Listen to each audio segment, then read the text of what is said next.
wait a second. I think we can get Lee on here. Lee, you can hang up your phone.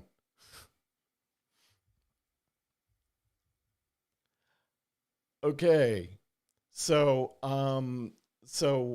we have Robert Berg, we have Fran Miller, Ed Hoey, and Lee Callett. And let me get to the page that's pretty funny, where we get to, I work on these pictures, showing people. You guys are in the background. Robert is over my shoulder, so you can see him. So I can move you guys around. I can move you all over the place. I can do that, and then you can see the screen. We lost somebody. We lost Fran. Oh, I know why. Because Fran is using an iPad. I bet. Okay, so the first one I'd like to ask. My first question is, how did you end up in Wantagh, and where did you go to grade school? Because three of us, I know we went to grade school together. So that's for sure. So Fran is coming back on. So Fran, just make sure you go on mute. Fran, are you on an iPad still? No. Okay, you went off for a second. Anyway, so let's start with Ed. How did your family end up in Wantagh? And what elementary school did you go to? And just, that part of your life. How did you end up in Wantagh? My family always lived here. And so I went to Forest Lake Kindergarten. Mrs. Mangum is my kindergarten teacher. And then St. Francis de Chantal grade school. I did ninth grade at Chaminade, and then came into Wantagh High School for 10th grade. So yeah, it's pretty straight line. Cool, but when you say your family lived there, are they one of the original Wantagh long-term, lived in the 30s? Or oh, no. Mom and Dad were from, let's say, Richmond Hill, Queens, and Ridgewood, which is Brooklyn or Queens, depending on where you are. Mm-hmm. Okay. So they grew up there, and then of course my grandparents stayed there. So that's where we went and did Sunday dinners, and all of that in the city. Yeah. Yeah. So your parents moved out in the 50s? Yeah. Okay. Yeah. All right. Yeah. There's only a couple of us who went to grade school together. So it's like, I remember you, Ed, from high school. That's where I remember you coming in, so I really don't know, where you came from. So that's it. Now, once I got to high school, I met Fran, and the rest was history. Yes. Fran has, yes. We'll get to Fran in a minute. So the person that I know the best on this panel, although I knew Lee's father the best, which I'll explain when Lee comes up. But Kathy Bolt, the first woman girl I ever kissed, and we were going to get married in 4th grade or 3rd grade, whatever it was, something like that. So take yourself off mute, Kathy. So you went to Wantagh Beach Street School, but how did you and your mom and sister end up in Wantagh? Your family end up in Wantagh? Well, we bought a very old house on Taft Street. I was 2 houses up from Carl Cassiano. I can't remember his last name. Carl. Yep, and Bruce Sparks. And I ended up going to Beach Street. My other next door neighbor was Linda Hayes. Yeah, that's cool. I remember visiting you at your house and being able to ride my bike there, and you had a fun block. You had bob fitting on one end of the street. Mm-hmm. There were a lot of people, and Carl and I played drums. So I used to go to his house to play drums. I remember that. Yeah. So, okay. Okay, Lee, we'll go to you next. So I Great. know I know Lee's father very, very well from my first six, maybe 7 years. It depends on how bad of a kid I was in elementary school. And I actually, I was driving around today and I remember your mom as well. Did your mom substitute or? She did. Wow. So I remember And that. So yeah, Lee, tell us how you ended up in Wantagh, how your parents ended up in Wantagh, where they came from. well, we were originally upstate New Yorkers. Mom and Dad were both raised in Buffalo. I was born in Cooperstown. My sister was born in Watertown, and I was probably about 2 or 3 years old when my dad took a job as the school principal in Wantagh. Mm-hmm. So we moved to Wantagh probably the late 50s, maybe 59 or 60, and moved into James Road, short distance from the Wantagh Elementary School on Beach Street, where I had the dubious distinction of going to the elementary school where my dad was the principal. Yeah. And there were days when my mother was a substitute teacher, Yeah. my own substitute teacher. So that was like a real nightmare. She filled in. Yeah, I remember. And Mr. Smith was the Oh, assistant yes. principal, and he went to Forest Lake. So Right. maybe Robert remembers him from Forest Lake as the assistant principal, or as the principal. He went there as principal. I think he went. He did. He was the assistant principal on Beach Street, and then Right. he took the job as the principal there. Yeah. I got to tell you, I knew all of these people fairly well because they were my mom and dad's friends. Yeah. And I wouldn't want to get ahead of things here, but there were times when they would have parties at the house, and I would be the bartender making all of their drinks. Oh man, no, don't jump ahead. No, that's a good story. So we're going to you, Fran. Put those earbuds in. So Fran, tell us how you ended up in Wantagh, how your family ended up in Wantagh and elementary. You went to which? You did go to. I went to Beach Street. Yeah, yeah. We were in kindergarten together. Yes, yeah. My parents moved from Richmond Hill area as well, and these earphones are making me crazy. Sorry. They moved to Wantagh when I was 4, and first day I met Nancy Bellis across the street. We lived off on Tulip Lane off of Jerusalem, right across from the theater, Mm-hmm. and there was an entire neighborhood of kids there. And at 4 years old, you could run around and hang out. I can't imagine my granddaughter doing that now. But I took the bus to Beach Street. Loved school then. It was fun. Had great teachers, Mrs. Bonder. First grade, I'm still in touch with her on Facebook, which is pretty cool. That is amazing. It is. I do see her online. Oh, we lost her. I know I'm going to tell her what's happening when she comes back on.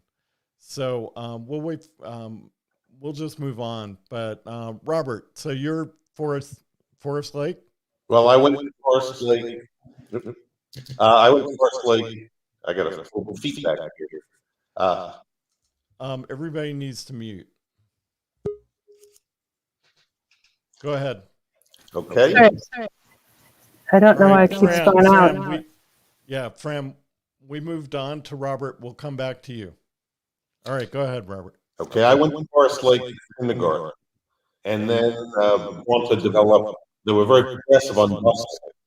So, because these schools were overcrowded, elementary school, my house was the first house dividing line, and I went to Sunrise Park, and my sister went to Beach Street, and my parents were not sophisticated enough to argue about it, and they claimed that this claim dividing line was the middle of our front door.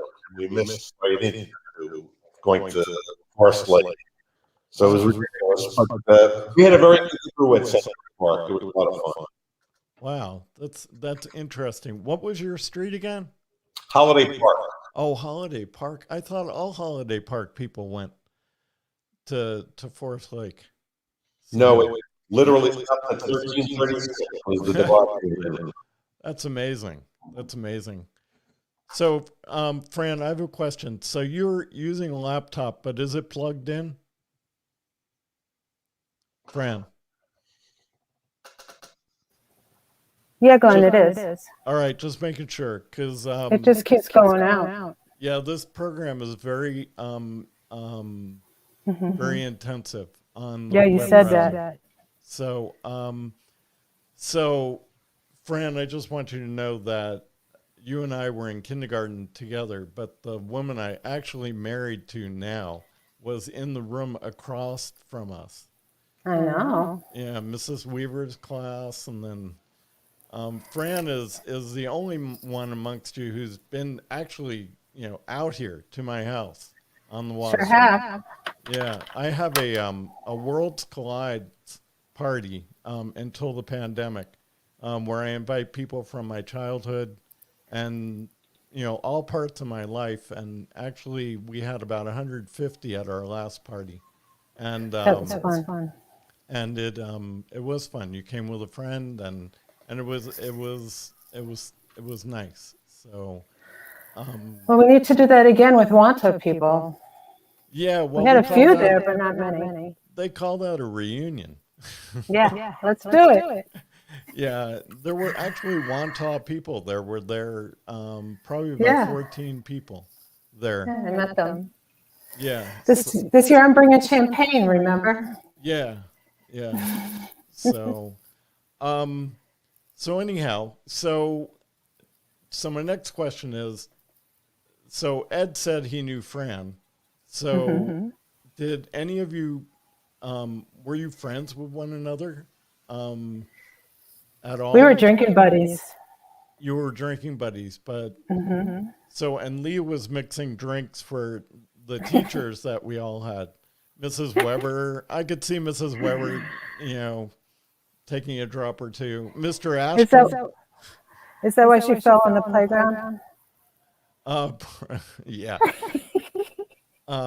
There was a teacher, Mrs. Schneider, in second grade at Beach Street School, who was asked never to return after I had her. So I'm not sure whether it was because I ruined her or she was a drinker. One of those two. But anyhow, so Robert, you were in Forest Lake. Not Forest Lake. You were in Sunrise Park with Joanne. Joanne was, yeah, she was. Yeah, and so all those people in the middle, in between Merrick and Sunrise Highway. Like Gary Hughes. Gary was in my class. I still see Gary every year. Yeah, I saw Gary came and watched me play baseball in Vero Beach. Oh, cool. Great. So that was nice. It was good seeing him. It'd been years, 46 years, 47 maybe. I guess I graduated in 74, even though I claimed 75. So you guys are the better guys than 74. So we can't forget that.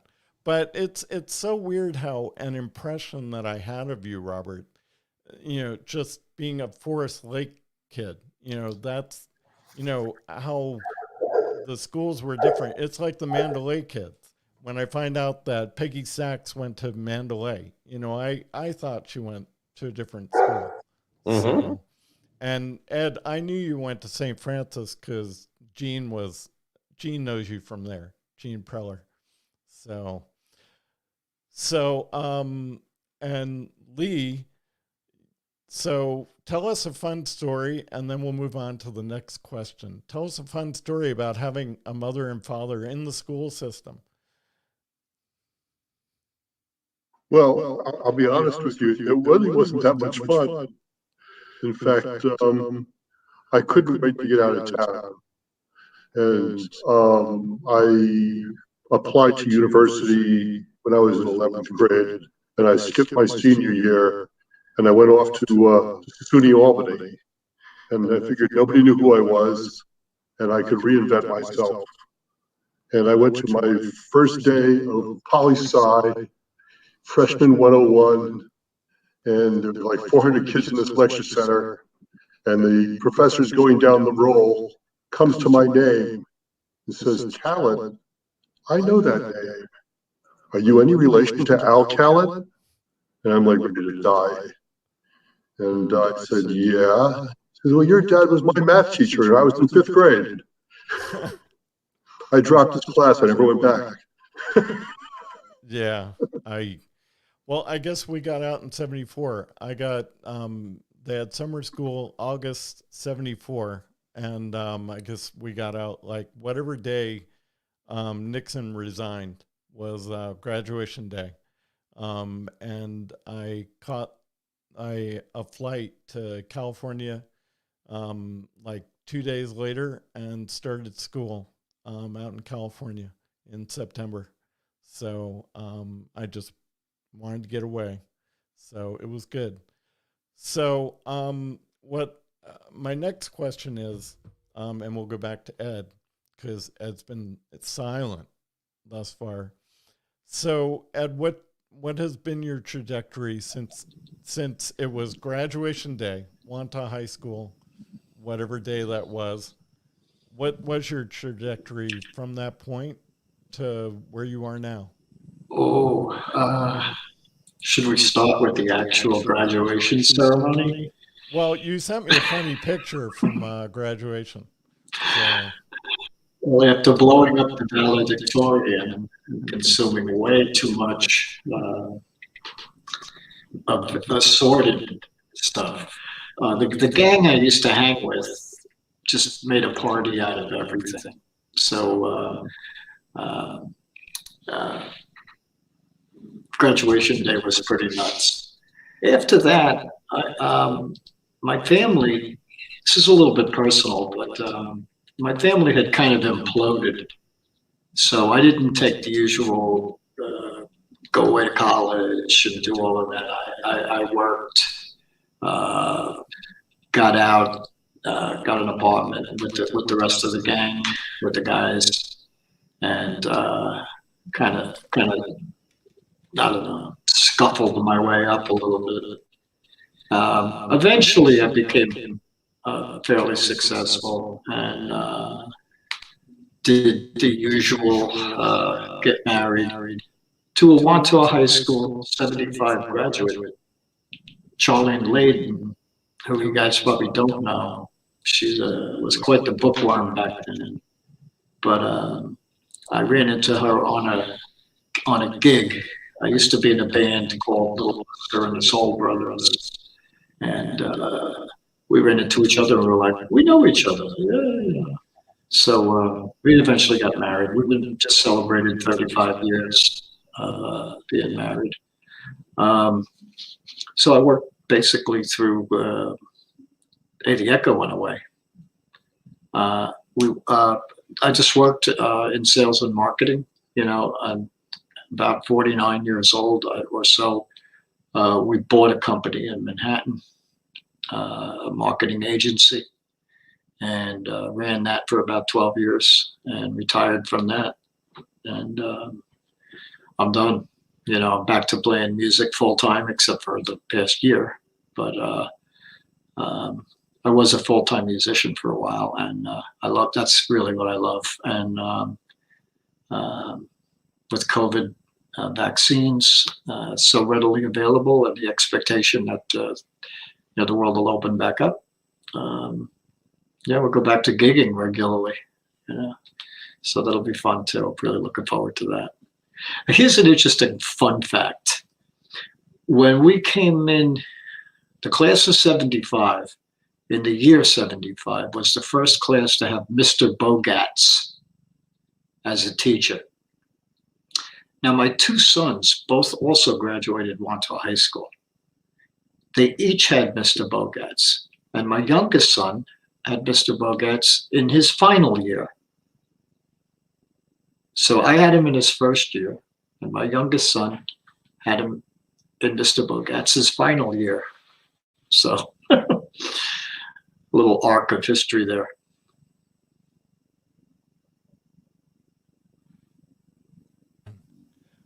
All right, Fran will come back. No, that's really interesting because I never met Mr. Bogatz until we had a reunion.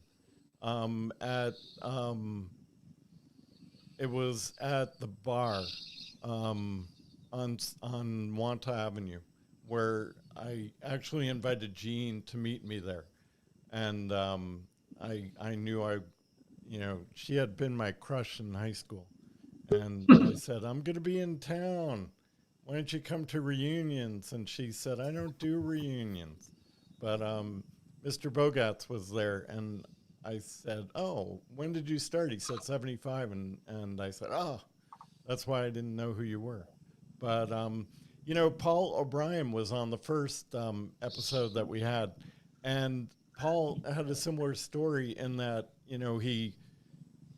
high school ended. He didn't know what to do. Different than you, he joined the Navy. But he came back to Wantagh and he raised 2 kids. His kids went to school, Wantagh High School, and his granddaughter graduated from Wantagh High School. So Wow.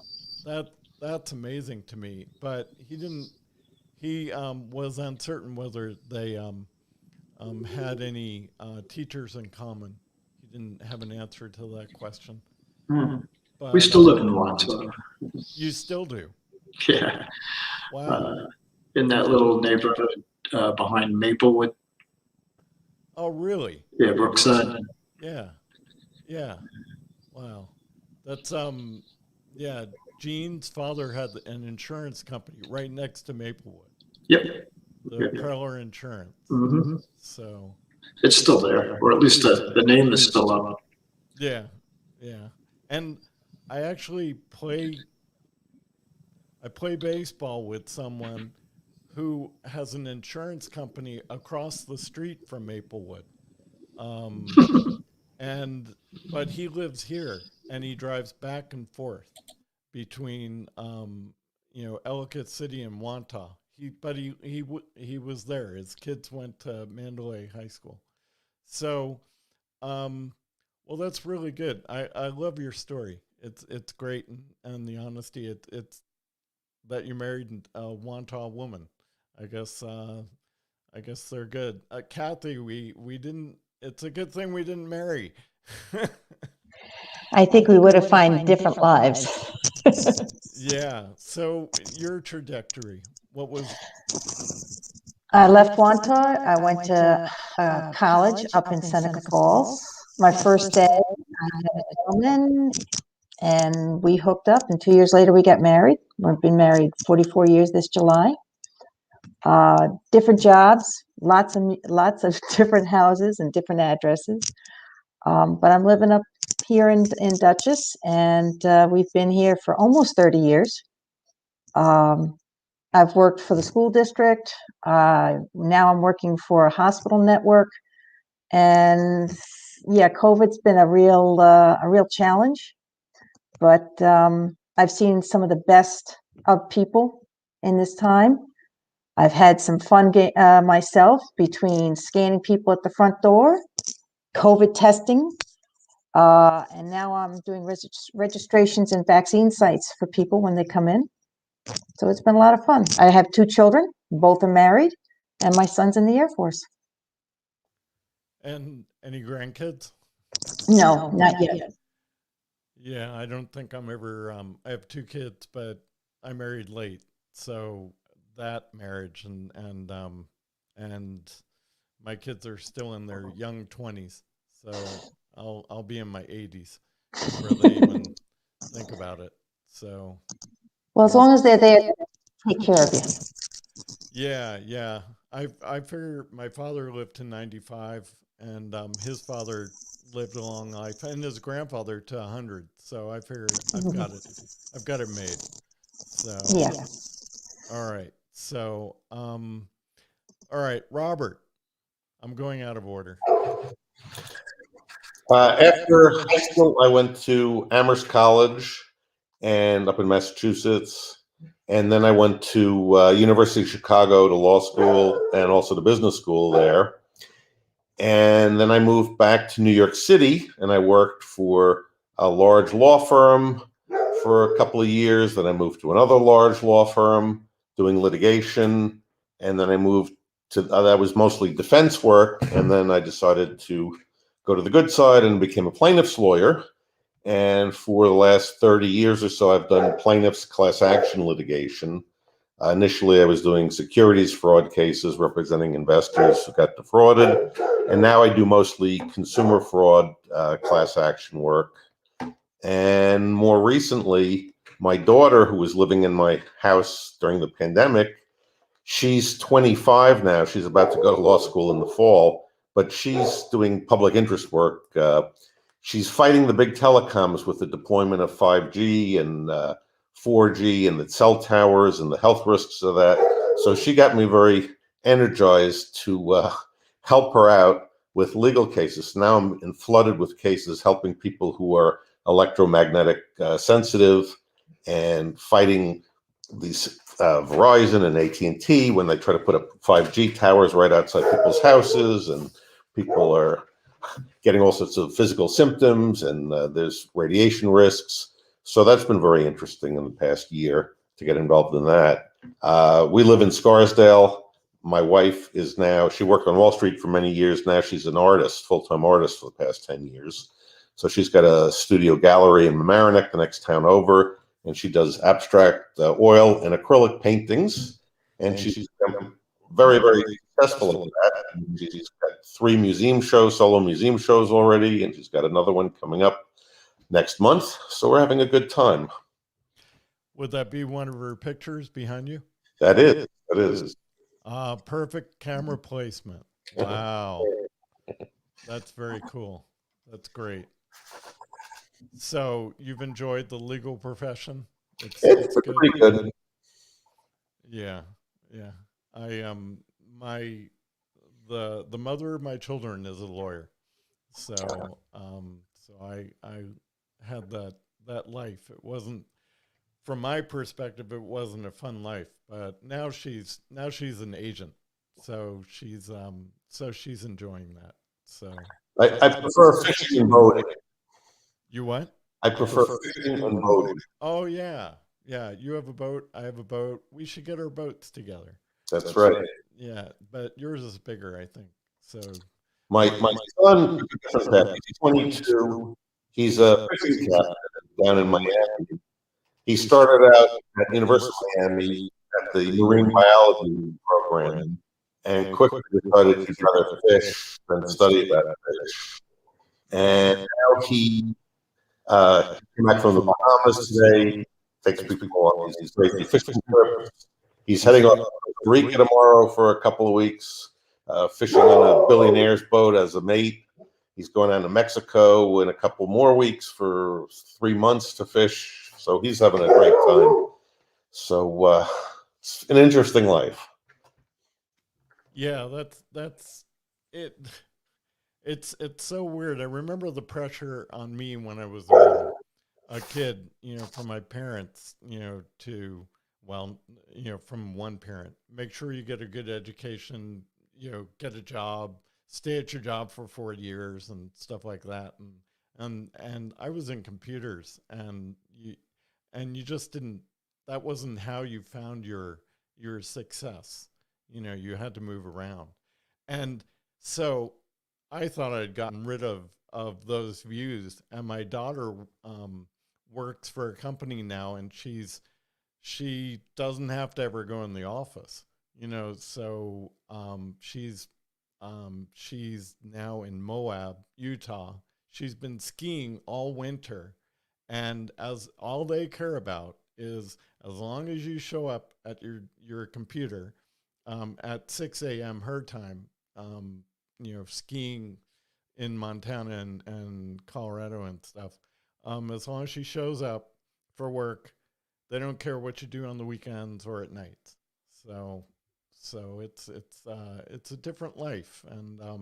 And she goes, Dad, don't live the way you did, you know, and it's like, oh my God, my father was with AT&T for 40 years and I've never been anywhere more than, well, I'm, 10 years at Johns Hopkins University is the longest I've done. So thanks. I appreciate it. So Hey, can I jump in for a second? yeah, please. I don't know if Robert can see the notes, but my son's also a University of Chicago graduate. And That's cool. And when he went there, I want to say 2010, I ended up at Chicago both at the same time for executive education. So it's good to know that other people go to Chicago. That's great. Yeah. Yeah, it's too cold for me. I'm not even sure why I'm in Maryland. I'd rather be someplace. I've lived in all over the world, and it's been nice to be warm. I prefer warmth. So Fran, so tell us about your trajectory. It's graduation day from Wantagh. What happened? I didn't graduate from Wantagh. I graduated from Danbury High School in Connecticut. I moved my senior year. There's a story. So You moved. Yeah, we moved. My father sold his butcher shop in Jamaica, Queens, and opened up one on Canterwood Lake in Connecticut. So I had to go to school there. And here's this little girl with mini skirt, tight shirt, showing up at preppy Danbury High School. So it was quite the culture shock. But I melded, and I kept going back to Long Island every weekend. Then I graduated and went to Southern Connecticut. Now it's a state university. Then it was a college. I went for 2 years, met my daughter's father. We moved out to Huntington Beach, California. Came back to Connecticut. I had my daughter when I was 23. Then lived a life of traveling and going to school and all kinds of things, but mostly being a single mom. And then, let's see, I moved to Florida in 90. I moved to Naples, Florida. I was a letter carrier, and I freezed my butt off and said, "The hell with this." And packed up everything, sold everything, and moved to Naples, Florida to live on a boat, which was awesome. My daughter went to University of Florida, and she too is an attorney. She works for the National Veterans Legal Services Program, and she helps veterans fight the VA for large class action suits against Agent Orange and whatnot. So I am living with her currently outside of Washington, D.C. and Virginia, and I care for her 2 babies. And that's where I am. Can anybody hear me? Yeah. What's happening with your signal? On Wi-Fi, there's Did you hear me at all? Yes, Did I tell that story to nobody? No, you went in and out and in and out, but it would speed up when you come back in. And so I know you lived in Connecticut. I got most of it, and because I saw you at Worlds Collide, I have the picture. The story. Yeah. The problem with this program that I use, it's different than Zoom. It's very web intensive. The browser that you're using takes the full breadth and depth of, it needs 5G, Robert. People need 5G. Yeah, I don't want to 5G, get political. 5G. I know you do. I don't want to get political here, but I did work for Google and helping them with their early days of testing of 5G. So fiber up. I have a fun story. I'm sorry. I have a fun Fran. memory of Eddie Howie. We used to hang out and drink at the log, of course. My girlfriends and I, Kathy Donnelly, Kim Bardo, we were having a seance. And we were a little tipsy. Lord knows what was happening. and we were trying to bring back Jimi Hendrix. And off in the distance, you hear a Jimi Hendrix song, and it's getting closer and closer. And it's Eddie with his radio on his shoulder walking through the woods. But we were so freaked out. We thought for sure we like brought back Jimi Hendrix. Ta-da! That would be, or Jim Morrison. I'd like Jim Morrison to come back, but that wasn't the choice that moment. Yeah. So, yeah. Well, Eddie and I had a lot of fun. Yeah. No, I remember of you in elementary school. I wasn't friends with too many people in high school. So I just kind of kept to myself. So, but I was friends with too many people. Too many people. Yeah, that's my That's problem. all I cared about. Yeah. I hear you. So, Fran was kind of our dead mother. You know, she huh? Yeah. Well, amongst other things, but we had a big crew, and Fran was always an integral part of it. I still see those guys. Wayne Crush. Yeah, I saw Wayne was here last week. Frank Roach, Jake Poggi. Vinnie Thompson. All these guys. I still see them. Bobby McBride. You ever see Bobby McBride? No, never. I think he moved to Vegas like 25 years ago. Yeah. The St. Francis de Chantal Graveyard Crew. Exactly. Right. Yeah. Eberhard and Dennis Hawks. And, good people. I was still in touch. The COVID thing.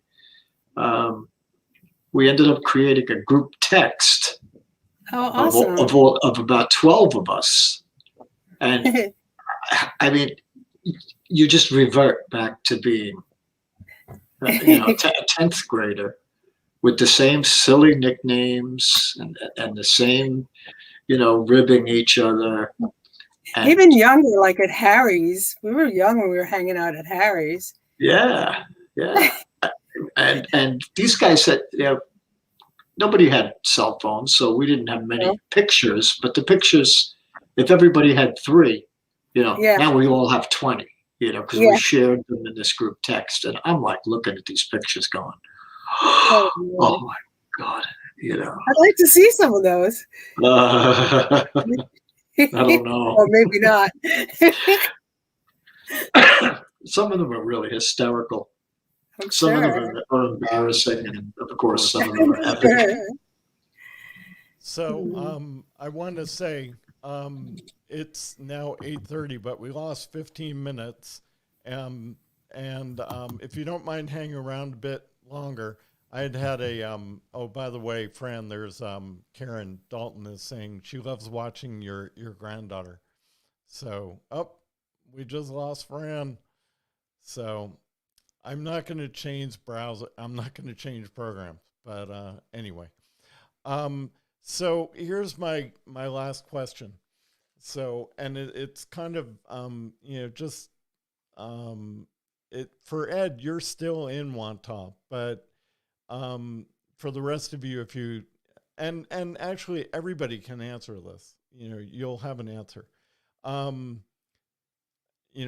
Ed, I know you go back to Wantagh, obviously, so you're there. I'm going to let Fran in. All right, Fran's coming back. Okay, so Fran is back.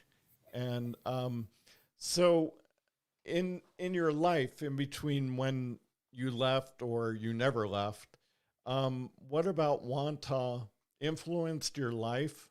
Was there a teacher? Was there something seminal that you took with you into your life where you are?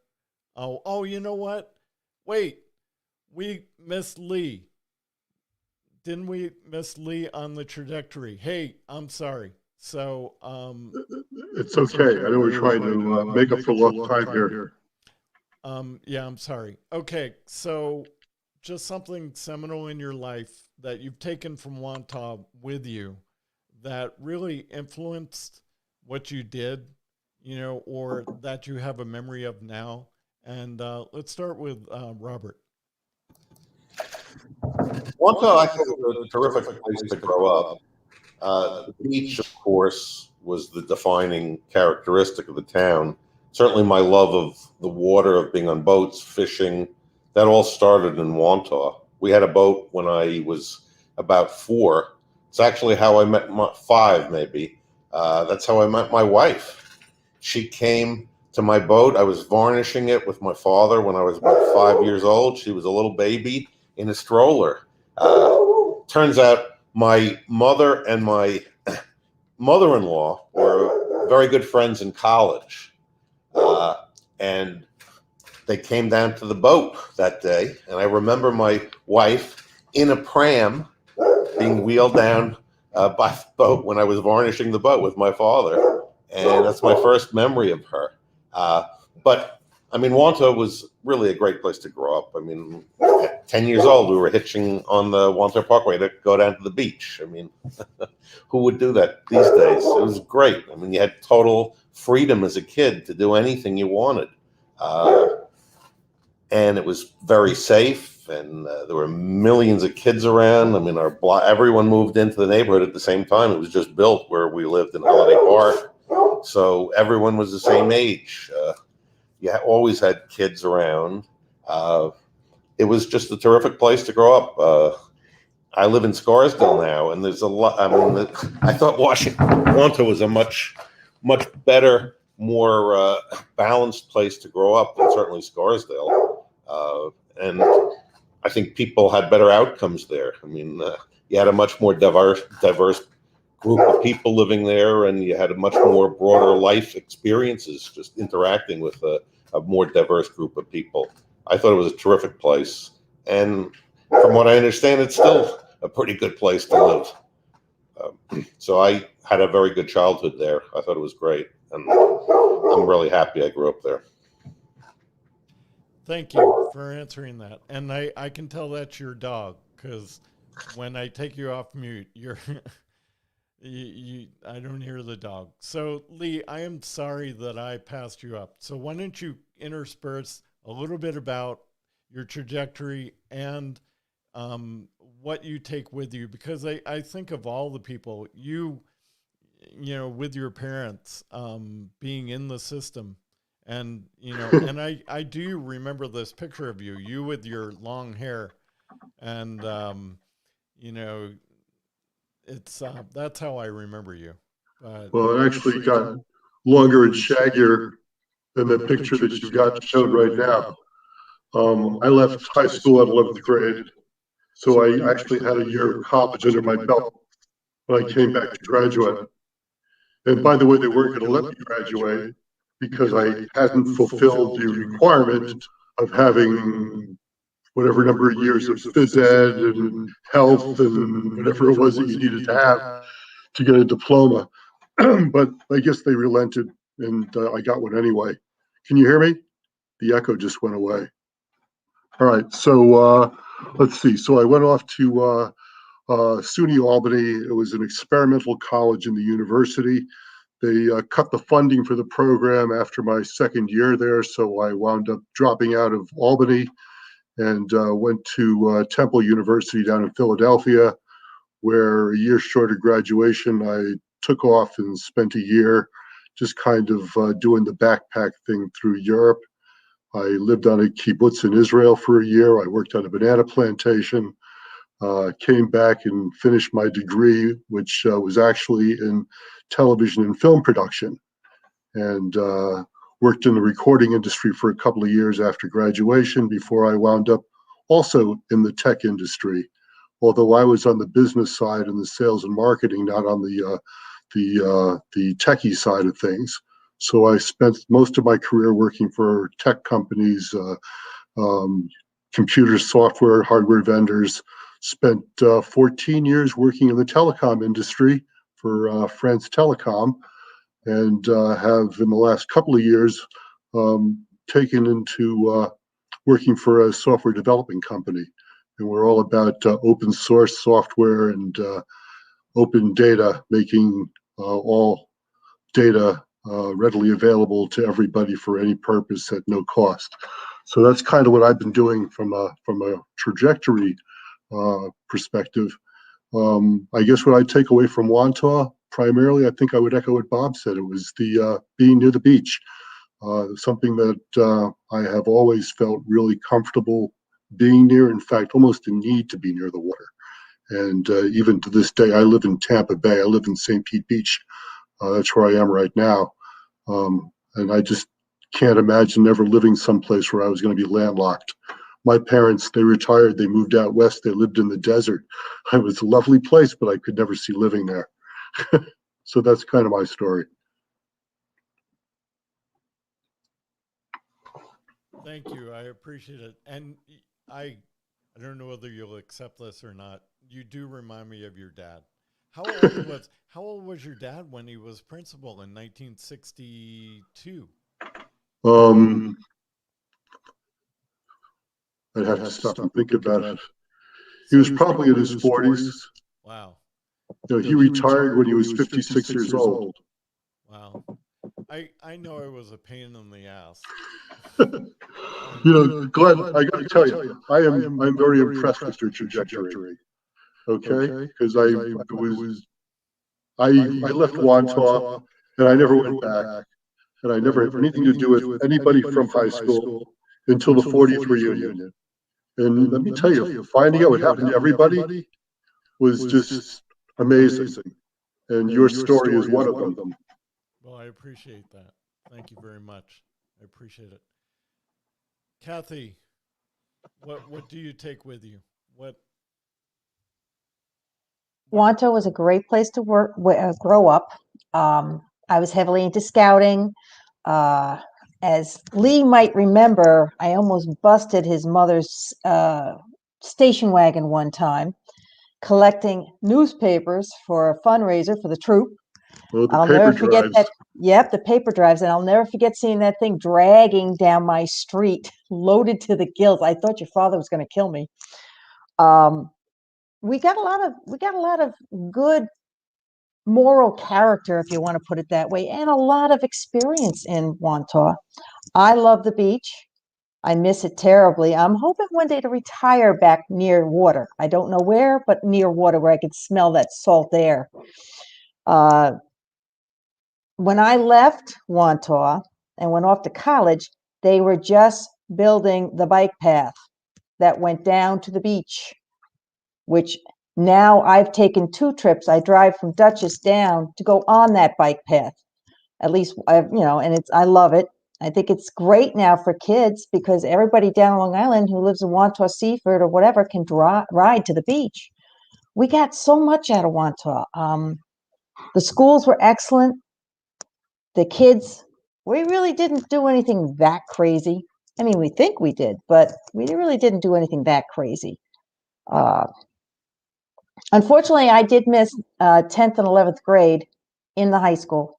I moved out to Manorville in Suffolk when my mother remarried. So I missed 2 years, but I was able to come back and finish my senior year and graduate from there. And it was a lot of fun. And now I understand the mystery. So, because by the time you came back, I was gone. Yeah. So I just remembered you from junior high school, and I've been racking myself trying to figure out, where we parted ways. Well, it seemed like somewhere in 9th grade, which was the last year I was really in the school, it was a very different, you were either music or you were sports or we were, academics and science. And it's not until you get to that 10th, 11th grade, you really find your way to either involve yourself with everybody or you're still very, very into one thing. It's amazing where everybody went, what everybody traveled, what roads we went down. It's great to hear it. I'm glad we're all coming out on the best end of it too. It's nice to see that because it's hard not knowing where some of us went. I don't see, you don't see them at reunions, you don't hear about them. But knowing where everybody else is right now, that's a comforting thing. And that's something Wantor gave us. We have that connection within this group and seeing each other like this. It's really, really good.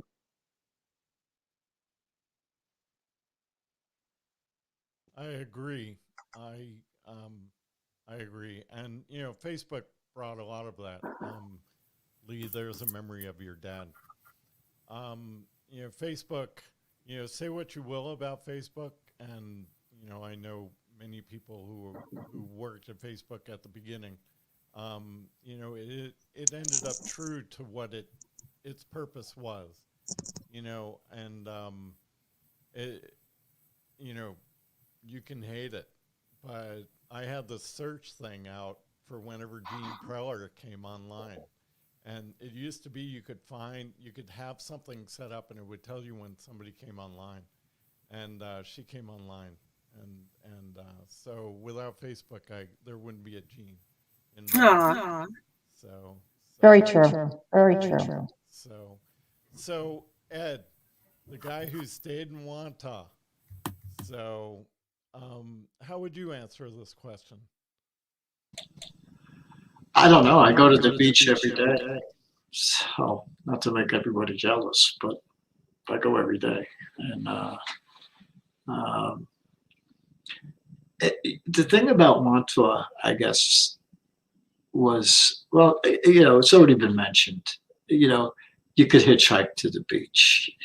You could build motorbikes out of lawnmower engines and Schwinn Stingrays and drive them around. You could go surfing. We used to camp out for weekends at the Coast Guard station past Gilgo. It's been demolished since then, but we used to just get dropped off by Wayne Crush's father on Friday at 5:00, and they just come and collect us Sunday afternoon. You were just on your own. No cell phones, no checking in, no worries. And that kind of, that freedom to do that was a wonderful thing. That and all the fact that so many people that I associated with, grew up with, hung out with, I'm still tight with. I still love that. I get to talk to these guys all the time, and it's that connection never broke. So that's a wonderful thing. So that would be my big takeaway. Architecture changes and politics change, and there's more red lights, and it's more congested. But the fact is that we had the shared experience, and it's something we can all relate to. And whenever we end up talking, either in a situation like this or with the group that I spent so much time with, you just pick up where you left off. That's the cool part. You just pick up where you left off. It's like, oh yeah, how long's it been? 35 years. Oh, you want to get a bagel? Let's go. It's just that casual, and that's sort of like a permanent connection. So, that's the thing I'm most grateful for. Yeah, I appreciate that. I do. And the bagels are the best, by the way. You can't get those anyplace else. That's right. That's right. We have to FedEx them to Seattle to my son. It's in the water. It's in the water. Yeah, I hear you. Hey, Fran, what do you have? The beach. I've lived near the ocean, and I was a diver when I lived in Florida. I became a scuba diver, went to Australia, done all kinds of dives all over the world. But it was from being on Long Island and raised by the water, where I could catch crabs and catch clams, and always doing things in the water since I was 4 years old. I always want to live near the ocean. I'm landlocked now, but every opportunity I get, I go back to Long Island. My cousin lives in Lindenhurst, so we go to Gilgo, which reminds me of surfing there, Ed. The water. We were so lucky to grow up near that, hitchhiking and never even worrying about getting reaper killed like today. We never had an incident. We caught a bus down to the beach at night and walk around the boardwalk, and there was so much freedom. It was so nice. It's not like that these days, but for good reasons. So, yeah, the beach. We were lucky to grow. Well, I love when people ask me where I say Montauk. Wantagh, and they say Montauk. I say no, Wantagh. You know, Jones Beach. They're like, yeah, I know Jones Beach. Well, I lived in Jones Beach, is what I tell them. Okay. Best summer They job don't was understand. working at the beach. But What were you going to say, Lee? was working I where? said it was the best summer job I ever had. I loved going to the beach, and I got paid to do it. Yeah. That's awesome. That's awesome. Everybody, you were either painting the rails, or you worked at the restaurant, or you picked up garbage. So my brother, I got to teach arts and crafts. Oh, that's cool. Yeah. Oh, neat. Oh, neat. My father grew up in Freeport and lived on the water, and my grandfather had a waterfront house. So I've never been away from water ever, because even in Wantagh, if I wasn't at Jones Beach, I got to go to my grandfather's and go boating, and always had a boat. And Fran, you said you lived in Huntington. Did you live in California? Yeah, you did, didn't you? Yeah. So I hung out at the end of the pier, and now you've seen my house. I'm on the water. So right. you know, for the last year, I got to go to a lot of good concerts in the 70s. Yeah. In LA. But for the last year, I've had this horrible view of the water, you know, because I couldn't go to my office.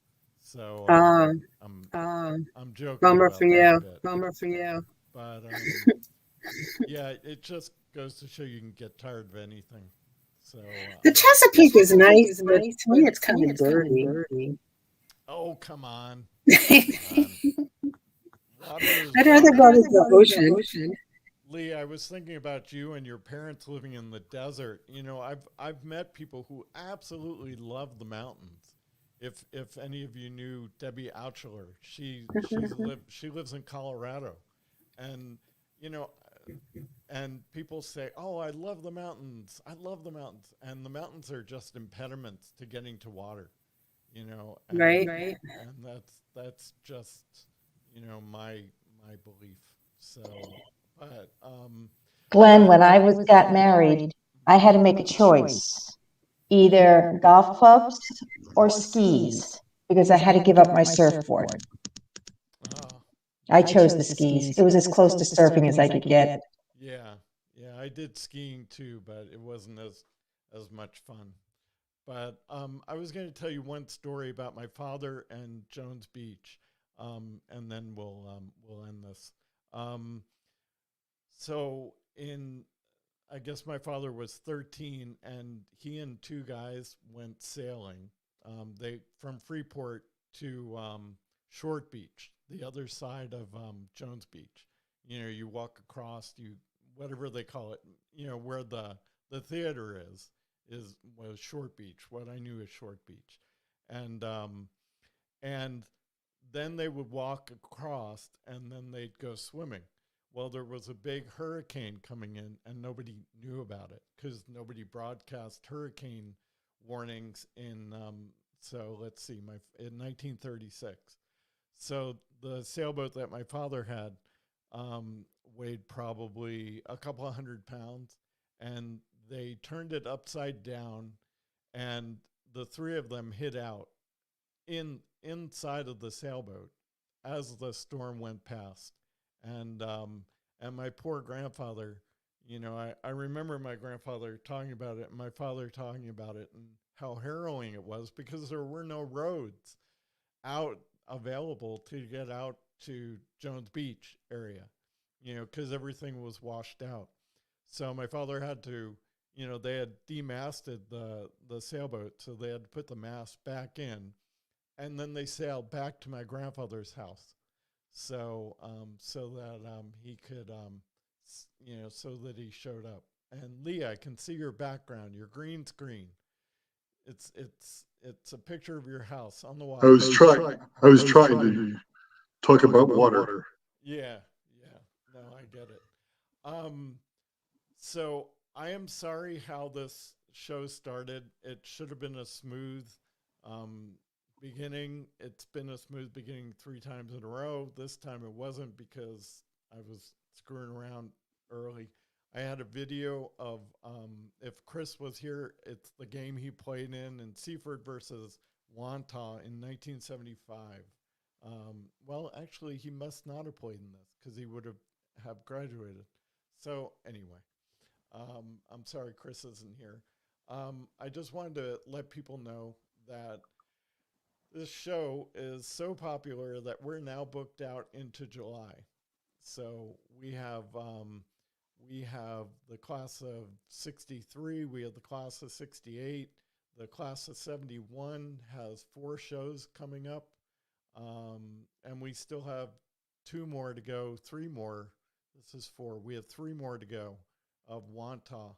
And next week, we're going to have Donna Napolitano, Howard Bennett, Mindy Kahn, Donald O'Day, Elise Stern, and John Rappaport. So I hope you'll all tune in. I hope I have better luck with this next week. I was trying to be too smart for my own good. There's Carrie Lou is sent a message here. She rode her motorcycle to Jones Beach at 8 a.m. and stayed there all day. Anyway, I truly appreciate you taking time out. I know that you have a choice of many things to do other than doing this. And it's been fantastic seeing you. And if there's a time, not this year, but next year, I'll send out an invite for Worlds Collide. And we can have a couple hundred people show up and we can hang out in the dirty Chesapeake. So anyway, so I'm going to say goodnight to everyone. I appreciate it and take care. All right. Good night. Bye, everybody. Thank you very Thanks, much. Glenn. Good night, Great, everybody. great Cheers. seeing everybody. Keep in Bye-bye. touch, Ed. Will do, Fran. Take care, Lane, Ed. You too. Okay. Good to bye. see you. Good night. What a pleasure. Good night. Thank you.